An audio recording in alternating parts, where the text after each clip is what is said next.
From the Washington Post. A few thoughts on the first round. Some pretty unexpected, I would say. Yeah, it was a little more defensive at the very beginning. A lot of backs were chosen. Patrick Nyarko and Eric Avila were really for weeks the top prospects, and everyone figured they'd go very high. Nyarko went 7th. He was the first forward chosen.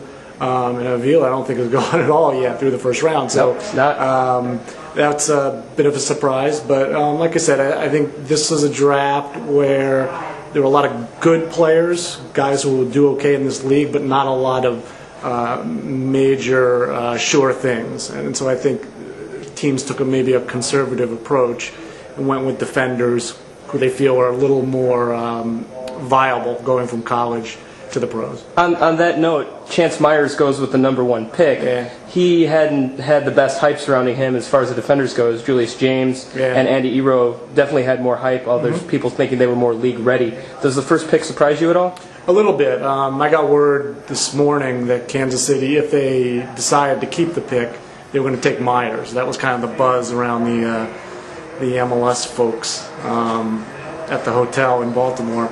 So it wasn't a huge surprise when it was announced today, but yeah, definitely. I mean, he's an outside back. He'll play right back for Kansas City, and a good player, likes to get up the field. With a lot of these players, you just don't see them play very much because college soccer is just not on television often. So, we'll see how it goes. A lot of these guys are remains to be seen how well they perform on the pro level. Yeah, Eric Villa is the only Generation Adidas player still on the board. Thoughts on that?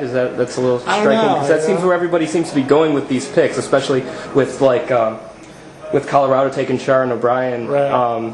I mean, I think that's where you kind of see that going, especially New England trading allocation too for Chris Albright. Looks like people are trying to get under the cap. Do you think that has a lot to do with it? That's part of it. And I don't know enough about Avila to know what was going on, but clearly, coaches saw things at the combine last week, and that's affected his standing. Yeah. Who do you think has had the best first round?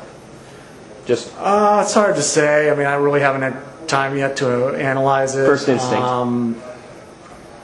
Chicago usually does well in the draft. They got Nyarko at #7, which is pretty good. Then they picked up a goalie because there's some uncertainty about their goalkeeping. So I think that might turn out to be the best. We'll see. Toronto had a couple picks in there and picked up some defensive help. Yeah, so it looks like James will be able to help them right away. Yeah. So we'll see. Same token, shakiest pick of the first round. Or riskiest, if you prefer. I couldn't even answer that one. Okay. It's too tough for me. And where do you see the trade market right now?